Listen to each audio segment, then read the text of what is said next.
नमस्कार। सावधान India India fights back में आप सभी का स्वागत है। सावधान इंडिया में हम आपको दिखा रहे हैं देश के कोने कोने से जुर्म के खिलाफ जंग की सच्ची घटनाएं। आज आपके सामने ला रहे हैं मध्य प्रदेश के शहर इंदौर में घटी ऐसी ही एक घटना। अभी आपने देखा कि किचन में काम कर रही एक लड़की को किसी ने उसी के घर में गर्म तेल से जलाकर मार डाला। जरा सा गर्म तेल हाथ पर गिर जाए तो चीख निकल पड़ती है। जरा सोचिए, इस तरह इस लड़की की जान लेने वाला कितना बेरहम रहा होगा। हत्या से पहले लड़की के चेहरे से लगा कि वो हत्यारे को जानती थी। कोई तो रिश्ता था दोनों के बीच। सवाल ये उठता है कि ये रिश्ता ऐसी दुश्मनी में कैसे बदल गया कि इतनी भयानक हत्या की वजह बन जाए। क्या थी इस हत्या की असली वजह? क्या था पूरा मामला? आइए देखते हैं।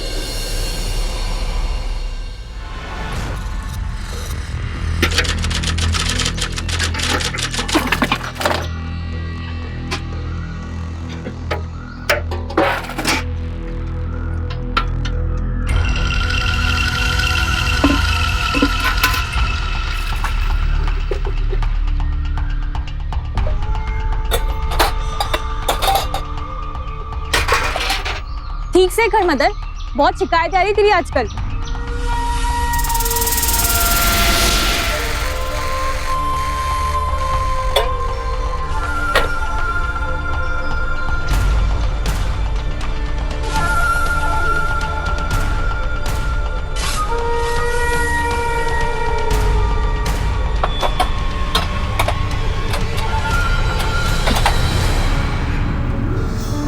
मदन, ध्यान किधर है?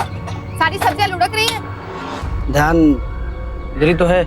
ज्यादा मुंह मत चला, नौकरी से निकाल दूंगी। चल जाके रसोई में से गाजर ले आ। चल।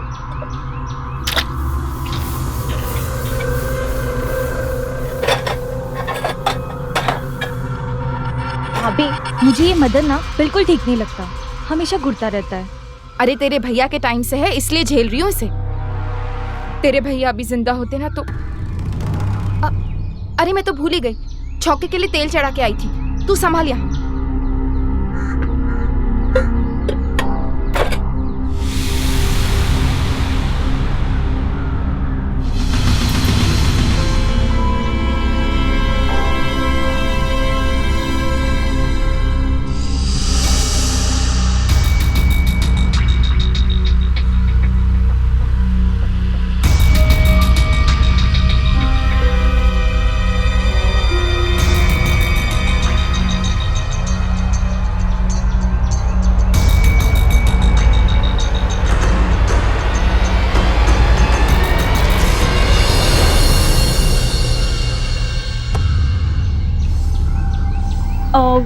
वो बर्तन धो लो, मैं ऊपर प्रियम का डब्बा लेके आती हूँ। ऊपर ही तो रहता है, खुद भी तो लेके आ सकता है।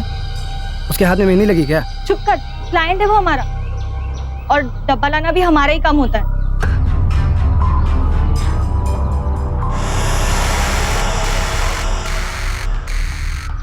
हमको सब पता है तुम कौन सा डब्बा लेने जाती वहां। बनाऊंगा किसी दिन सब्जी तुम धोने की।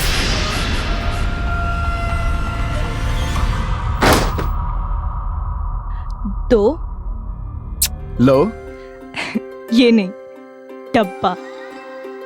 कल डब्बा लेने क्यों नहीं आई? अब तो सजा मिलेगी। ये क्या कर रहे हो? शादी से पहले अच्छी लड़कियां ये सब नहीं करती। तो थोड़ी देर के लिए बुरी बन जाओ ना, प्लीज। सोच लो, तुम्हारे घर वाले तुम्हारी शादी किसी बदमाश लड़की के साथ तो नहीं करेंगे ना? उफ, यार ये क्या बात बोल दी तुमने। तुम्हें पता है शादी के लिए तो मैं भी मरा जा रहा हूँ, पर क्या तेरी भाभी और तेरी माँ बिना नौकरी वाले लड़के से शादी करेंगे? प्रियम, तुम जल्दी कुछ करो। तेरे अलावा मैं किसी और के साथ शादी नहीं कर सकती। उफ, शादी शादी शादी, लिसन, शादी तो होती रहेगी। अभी फिलहाल ये टाइम तो एंजॉय कर लें। अब भी मैं बदमाश नहीं बनी।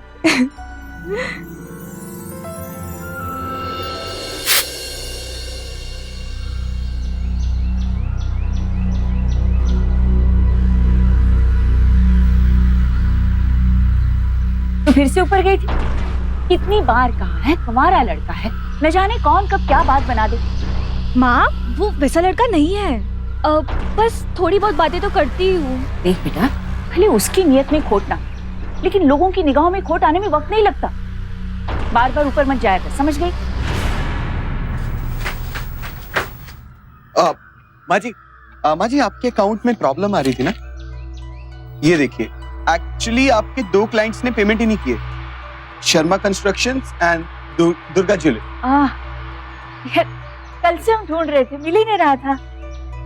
अच्छा बेटा, तेरी नौकरी का क्या हुआ? माँ जी नौकरी का क्या है, नौकरी तो मिल जाएगी, लेकिन अगर स्टैंडर्ड की नौकरी होगी तभी तो स्टैंडर्ड की लड़की मिलेगी, है ना माँ जी? अच्छा माँ जी, आज्ञा अरे, दीजिए, मैं जीते चलता हूँ। ये बहू, रख लेना जरा। चलिए माँ जी।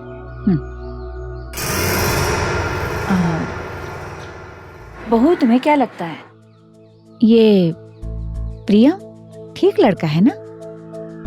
नहीं मतलब मेहनती है, पढ़ा लिखा है, बस नौकरी नहीं है, लेकिन अपना किराया तो पूरा देता है, मतलब घर वाले अच्छे होंगे, है ना?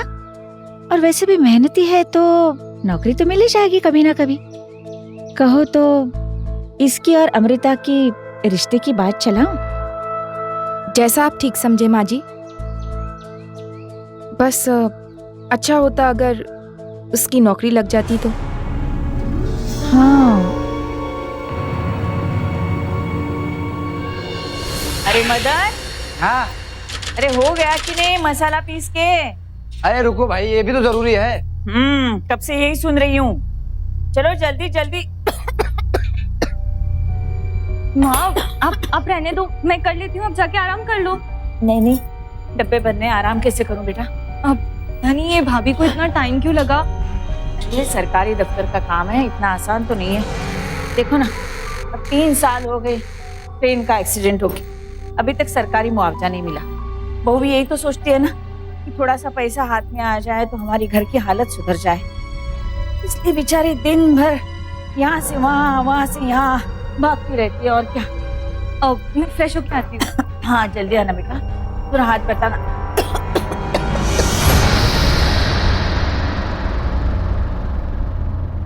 I love you baby।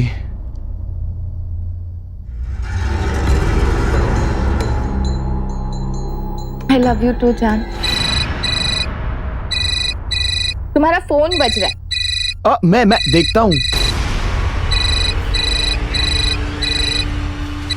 हाँ बोलो, क्या हुआ? मुझे तुमसे मिलने का बहुत मन कर रहा है। अब मैं अभी बिजी हूँ, मैं बाद में मिलता हूँ। ऊपर ही तो फ्री नहीं हो मतलब? अब नहीं। अब मेरा दोस्त आया हुआ है, मैं नहीं चाहता कि उसे तुझे देखकर कोई गलत फहमी पैदा हो, तो बाद में मिलते हैं ना, प्लीज बाय। बट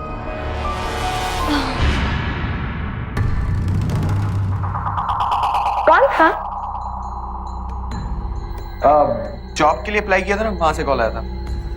तुमसे कितनी बार कहा है यहाँ जॉब के लिए अप्लाई मत करो, थोड़े ही दिनों में मुआवजे की रकम मिलने वाली है, फिर हम किसी और शहर में चले जाएंगे, वहां ढूंढ लेना जॉब। हाँ वो सब ठीक है, मैं मानता हूँ यार तुम मेरा रेंट देती हो, लेकिन मेरे आफ्टर ऑल और भी खर्चे हैं, तो मैं नहीं चाहता कि तुम मेरा हर एक खर्चा उठाओ। वो सब भी मैं देख लूंगी।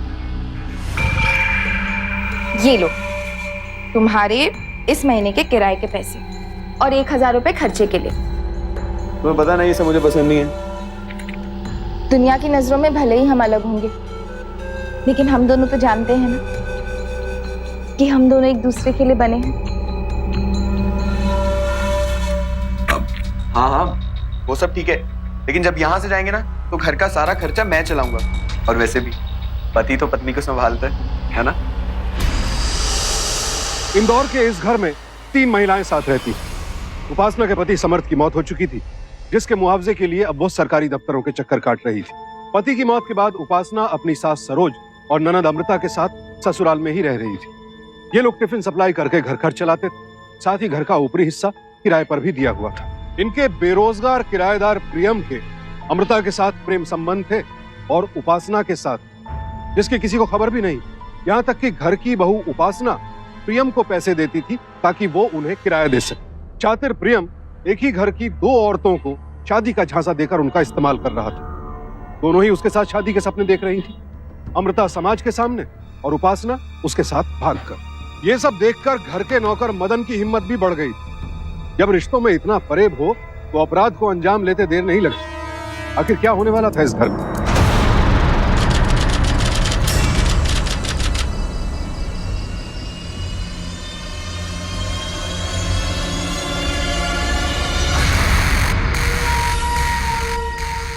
अरे मिलता हूँ ना यार, जैसे टाइम लगता है। और सब बढ़िया? हाँ। अच्छा सुन, मैं थोड़ी देर में करता हूँ। हाँ हाँ ठीक।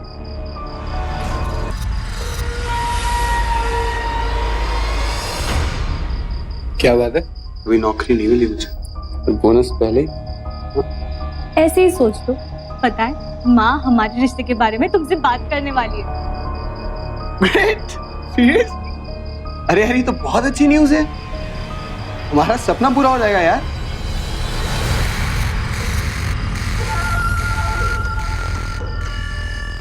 फिर उस प्यार की फीलिंग्स को एहसास नहीं करना चाहूंगा।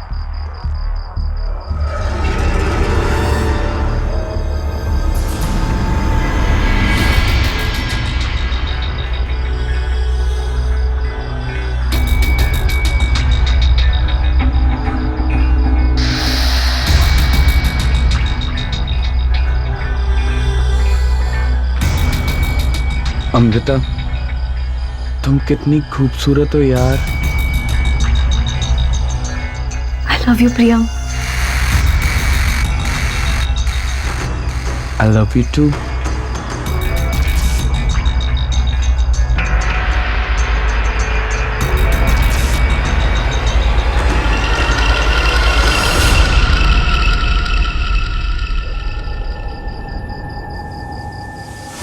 मदन, क्या ताकाझाकी कर रहा है? अरे कुछ नहीं, हम कपड़ा उतारने आए थे। पता है ना कितना सारा काम बाकी है। चल नीचे उतर। आप चलिए, हम आते। जल्दी आ।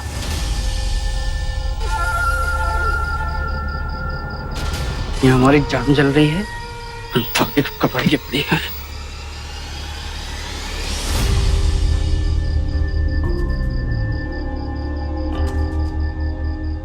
प्रियम दो औरतों को धोखा दे रहा था और अब घर की बहू उपासना धोखा देने की तैयारी कर रही थी।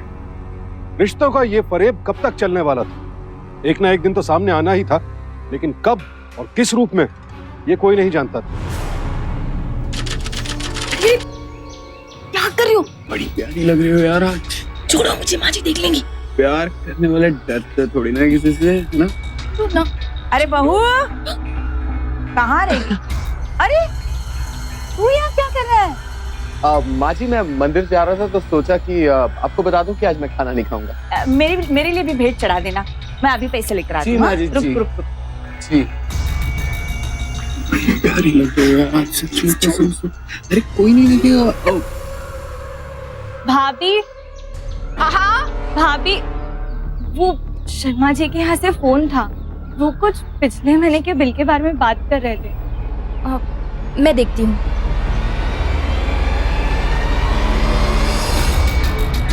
बड़ी प्यारी लग रही हो आज यार, बाय गॉड। अरे माँ देख लेगी, छोड़। अरे तो क्या हुआ? प्यार करने वाले डरते थोड़ी ना किसी से, ना? प्रियम बेटा,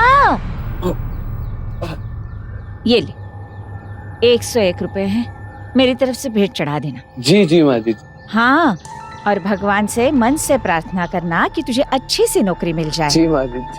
अच्छा ये बता, अच्छी नौकरी मिलने के बाद अपनी शादी के बारे में क्या ख्याल है तुम्हारा? शादी? अरे अरे, शर्माना नहीं, शादी की उम्र तो हो गई है ना तुम्हारी। और वैसे भी अच्छी नौकरी मिलने के बाद लड़कियों की लाइन लग जाएगी शादी के लिए, है ना? आप चिंता मत कीजिए माँ जी, अमृता के लिए भी लड़कों की लाइन लग जाएगी। हाँ वो तो है। तुम्हारे माता पिता कब आ रहे? सोच रहे थे उनसे एक बार मिल लूं। वैसे गोलमोल की बात करने का क्या फायदा। मैं एक बात बताऊं बेटा, तू भी भला है, हमारी अमृता भी सुंदर है, तो क्यों नहीं मालिक किराएदार का रिश्ता हम रिश्तेदारी में बदल दें?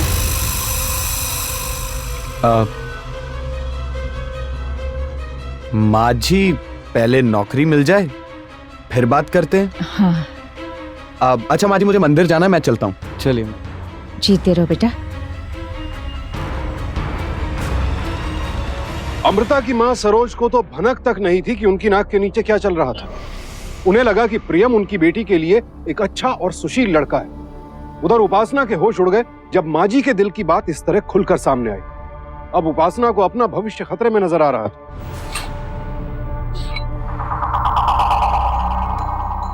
तुमने माँ जी से साफ साफ कहा क्यों नहीं कि तुम अमृता से शादी नहीं करना चाहते? अरे बोलो, मैं कुछ पूछ रही हूँ।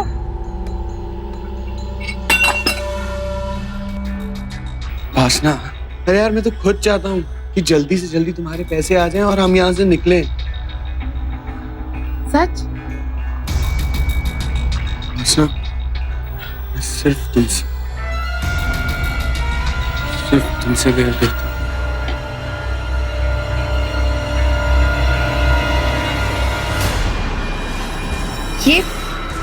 ये किसका है?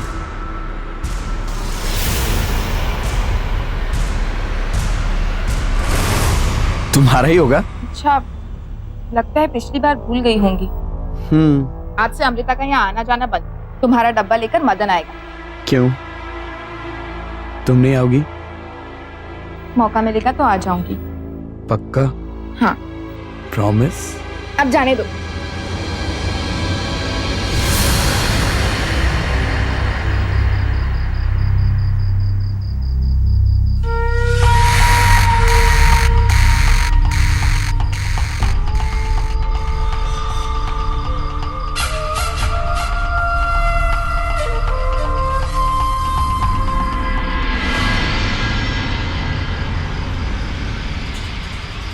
ये मेरा तो नहीं है, फिर किसका हो सकता है? और प्रियम के कमरे में कैसे आया? भाभी! उसको पप्पी हमको चाटा। वो भाई साहब टाइप का लड़का है तो उसके साथ तुम सो सकती हो। हम गरीब दिखते तो हमारे साथ नहीं सोओगी। अरे सुनो, बात सुनो। तुमको उससे ज्यादा बात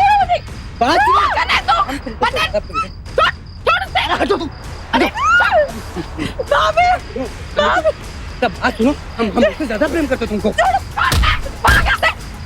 अरे बात सुनो। अरे उसको समझाओ, हम उसको प्रेम करते हैं। बात नहीं तो मारोगी। मेरा तुमको भी बताते हैं हम। आने नहीं तो मरेगा।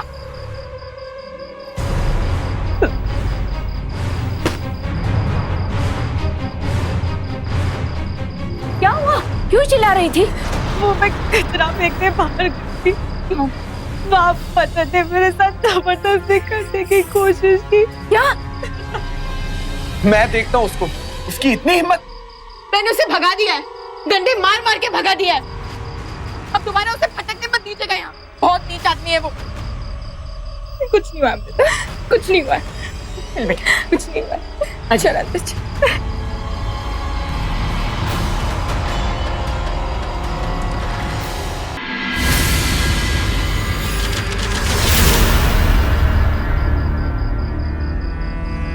उसको पप्पी, हमको थप्पड़। वो बाय साइड हट के दिखता है, तुम उसके साथ सो सकती हो। हम गरीब दिखते हमारे साथ नहीं सो सकते तुम।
अरे क्या हुआ तुम्हें? तुम ठीक हो? आधी रात को अचानक क्या हुआ?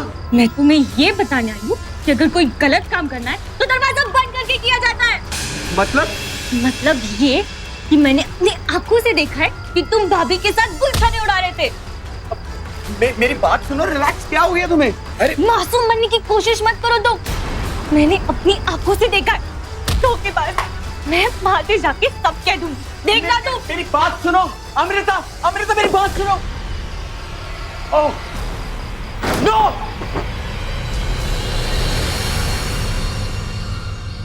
सब मसाले खत्म हो गए लेकिन बताया नहीं। अरे बहू, धनिया सूखने को डाला था क्या? अब जी नहीं माँ जी, वो तो खत्म हो गया। देख, वो भी खत्म, आलू खत्म, जैसे कि इसको ही पैसे खर्च करने हैं। माँ, मैं आपसे कुछ बात करना चाहती हूँ। बेटा अभी बाजार में जाना चाहिए, सारा सामान खत्म हो गया, खाना कैसे बना? बाद में बात करते हैं।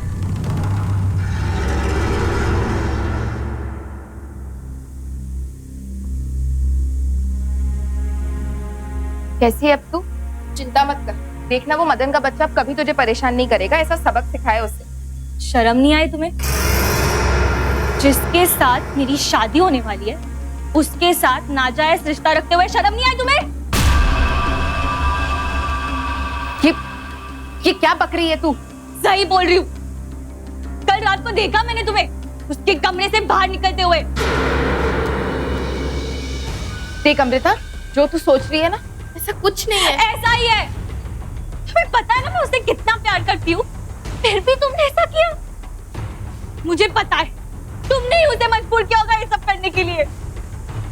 वो ऐसा नहीं कर सकता। देख अमृता, तू शांत हो जा। नहीं रहना मुझे शांत। माँ को आने दो, मैं उन्हें सब बता दूंगी। और देखना, जब उन्हें सब पता चलेगा ना, कैसे तुम्हें धक्के मार के घर से बाहर निकाल देंगी वो।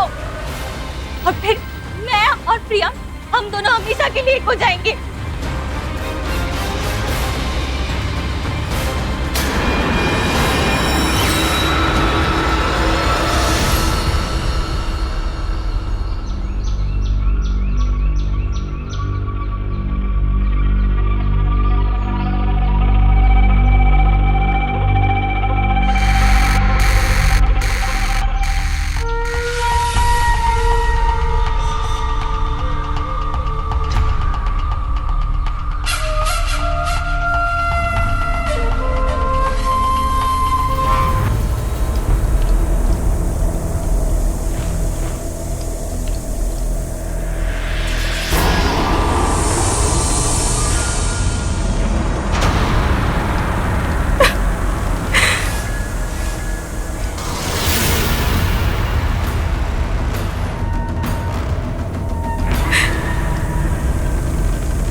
ये लो बेटा, ये जरा रख देना इधर सामान।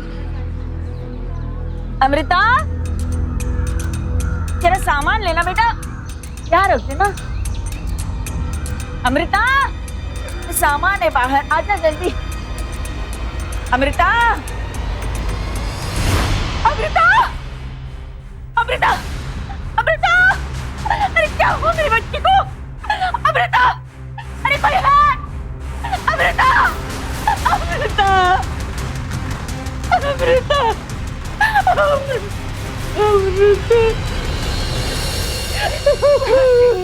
माजी संभालिए अपने आप को। अमृता मेरी बच्ची, अमृता। माँ जी, शुरुआती इन्वेस्टिगेशन के हिसाब से ये एक्सीडेंट नहीं मर्डर है। क्या बिगड़ा था मेरी बच्ची ने किसी को? माँ जी, गरम तेल फेंका गया है उस पर, बहुत बुरी तरह तड़प करके मरी। मेरी बच्ची। आपको किसी पे शक?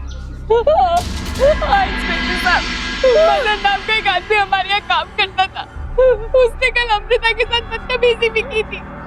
मैंने उसे डंडे मार के भगा दिया था। ये उसी का काम है इंस्पेक्टर साहब, ये मदन का ही काम है। पांडे सर, बॉडी को पोस्टमार्टम के लिए भेजो और पता करो मदन कहाँ है। ठीक है सर। क्या बिगड़ा थे मेरी बच्ची ने? किसका क्या बिगड़ा था? अमृता की हत्या हो चुकी थी, लेकिन किसने मारा था उसे? जाहिर है कोई घर से जुड़ा आदमी ही रहा होगा, लेकिन कौन? पुलिस को मदन पर शक था, लेकिन क्या पुलिस का शक सही था या फिर अमृता की जान उसके किसी अपने ने ही ली थी? फिलहाल पुलिस ने मदन को जांच के घेरे में लिया, क्योंकि एक दिन पहले मदन ने ही अमृता पर हमला किया था। हाँ भाई बोल। साहब हम सच कह रहे साहब, हमने कुछ नहीं किया। पुलंडिया का ही कैरेक्टर रहा था साहब, जब देखो तब उसके साथ कोई रहती थी। हमने एक बार कोशिश जरूर की थी, मगर हमने खून नहीं किया साहब उसका। अबे किसकी बात कर रहा है? कौन है वो? अरे वही लड़का जो उनके यहाँ भाड़े पे रहता था, प्रियम। जी झूठे, ये झूठ बोल रहा है इंस्पेक्टर साहब। प्रियम ऐसा लड़का नहीं है।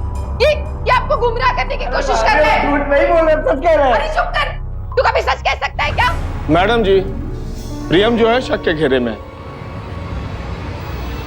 तहकीकात तो करनी पड़ेगी।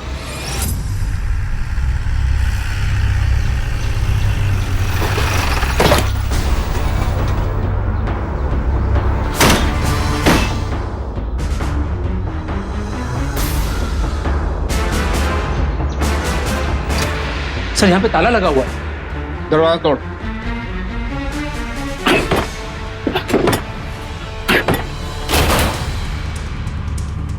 पांडे उधर देख। हाँ सर।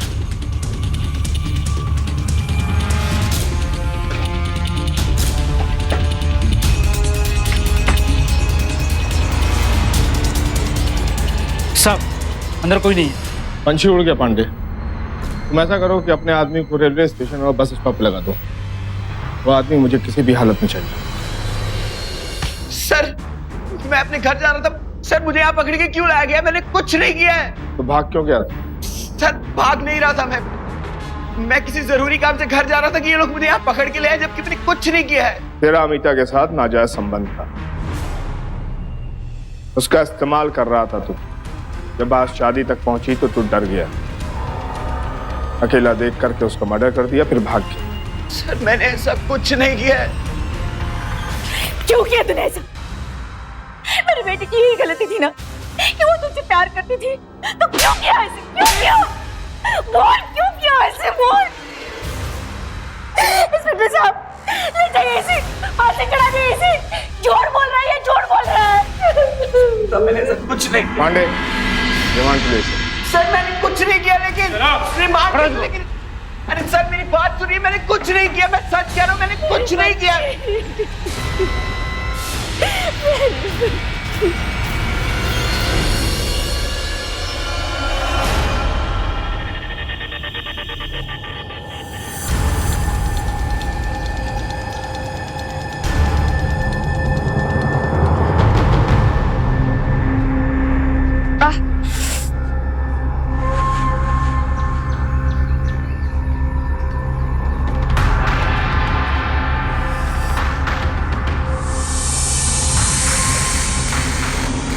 गरम तेल से जला हुआ पाँव थोड़े दिनों तक दुखता ही।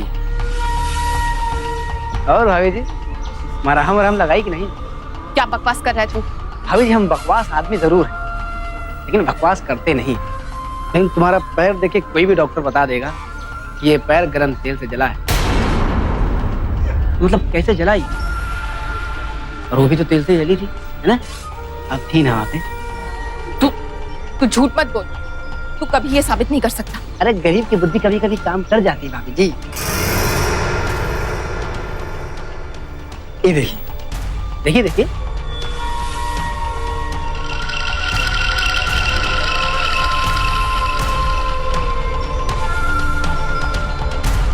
आजकल किसी पे भरोसा करने लायक नहीं है भाई। सुना है आपके पति के मौत का मुआवजा मिलने वाला है। वो मुआवजा का पैसा हमको चाहिए। हम किसी को कुछ नहीं बताएंगे, आपको घबराने की कोई जरूरत नहीं। नहीं तो हम ये पुलिस को दे देंगे, और उसके बाद आप जानते हैं कि क्या होगा। जानते हैं बड़ा।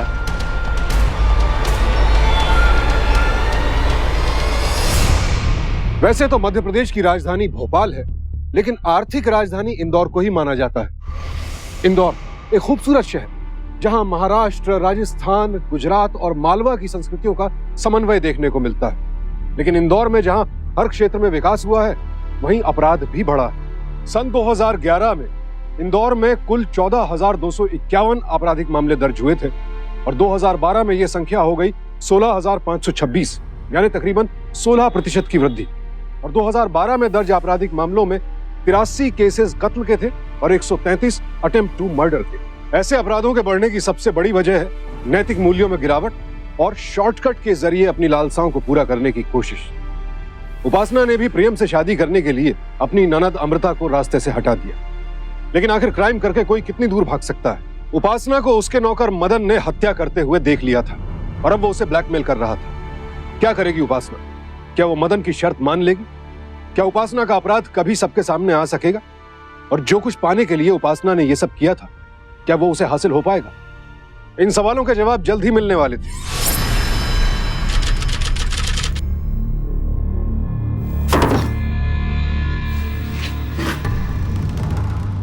अरे इसका मुसल कहाँ गया?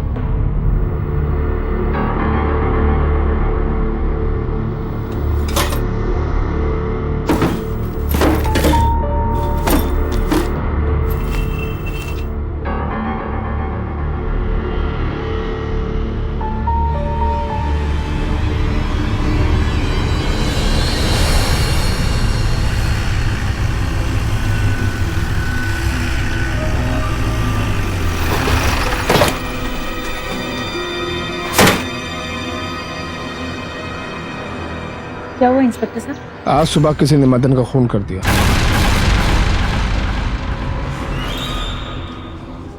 किसी भारी चीज से इसके सर पे मारा गया है। शरीर पे कोई जख्म भी नहीं है। इसका मतलब यह है कि जो खूनी था उसको मदन बहुत अच्छी तरह जानता था। अचानक उसने उस पर हमला कर दिया। घर से कोई सामान भी गायब नहीं है। आपको किसी पे शक? अरे बदतमीज था इंस्पेक्टर साहब, दिन भर दारू पी के झगड़ा करता रहता था। दुश्मन तो होंगे ही ना इसके।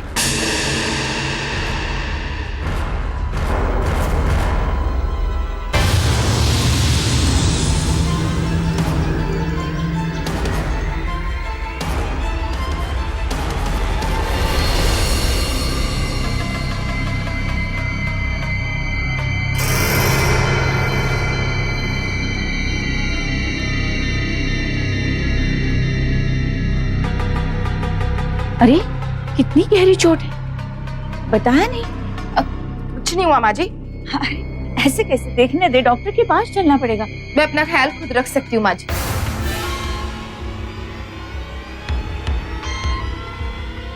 कुछ तो गड़बड़ है। बहू का बर्ताव कुछ बदला सा लगता है। इसके पाँव पर जलने का घाव है।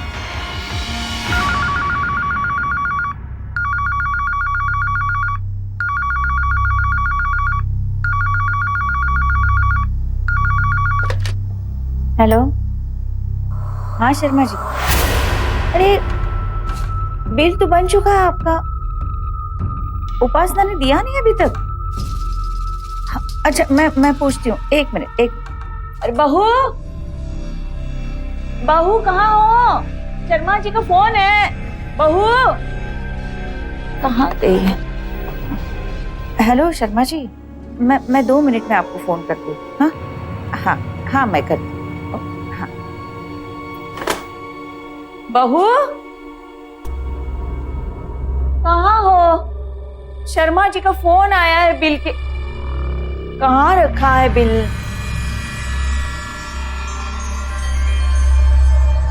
तैयार करके रखे थे। हाँ। कहाँ रखे हैं बिल?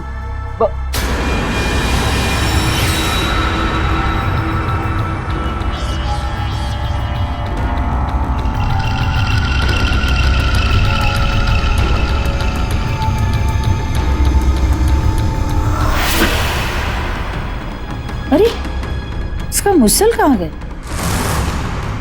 किसी भारी चीज से इसके सर पे मारा गया है। शरीर पे कोई जख्म भी नहीं है। कि जो खूनी था उसको मदन बहुत अच्छी तरह जानता था।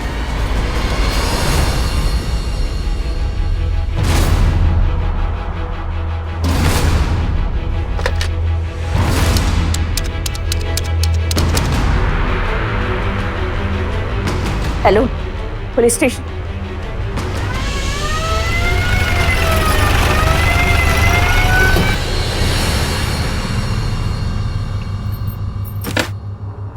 आई।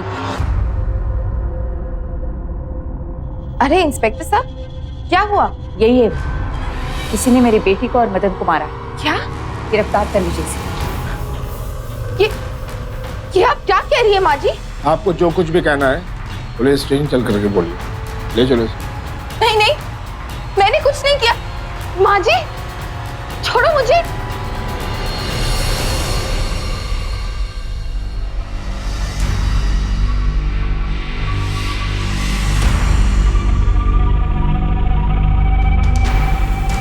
शक तो मुझे तभी हुआ था जब ये लंगड़ा कर चल रही थी, लेकिन मैंने उस बात को नजरअंदाज कर दिया था। जब आप मदन के कत्ल के बारे में बताने आए थे तब आप ही ने बताया था कि उस पर किसी भारी चीज से हमला किया गया था, पर रसोई से मुसल गायब था, जो मुझे इसी के कमरे में मिला। फिर मेरा शक यकीन में बदल गया कि इसने मदन का खून किया है।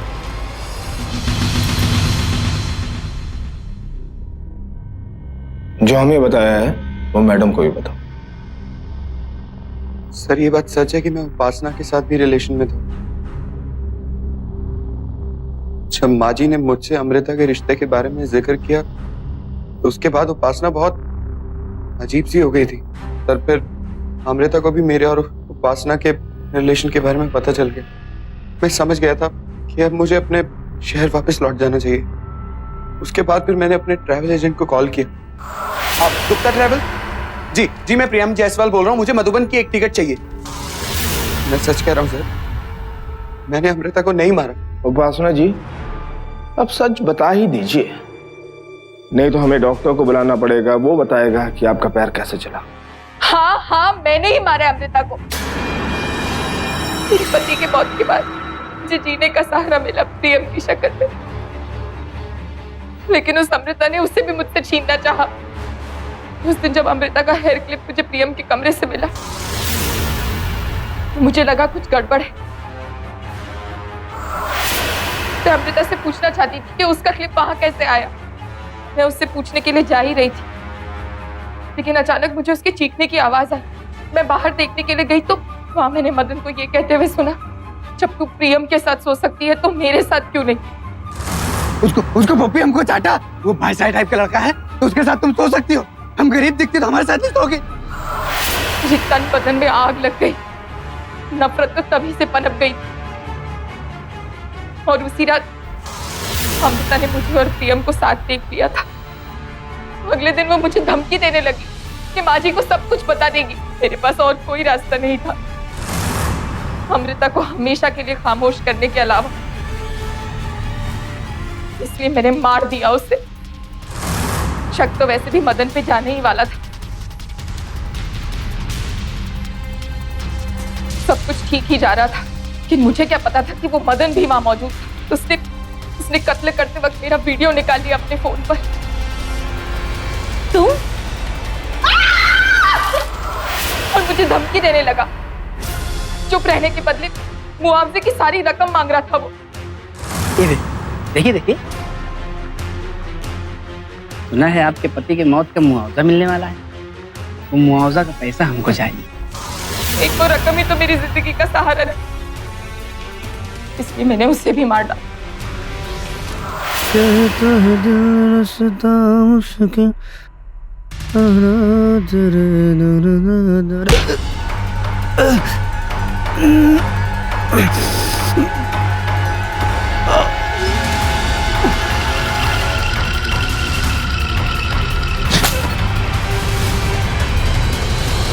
सारे फसाद की जड़ ये प्रियम है। ना ही अमृता और मेरे साथ खेल खेलता, ना मैं दो कत्ल करने पर मजबूर होती।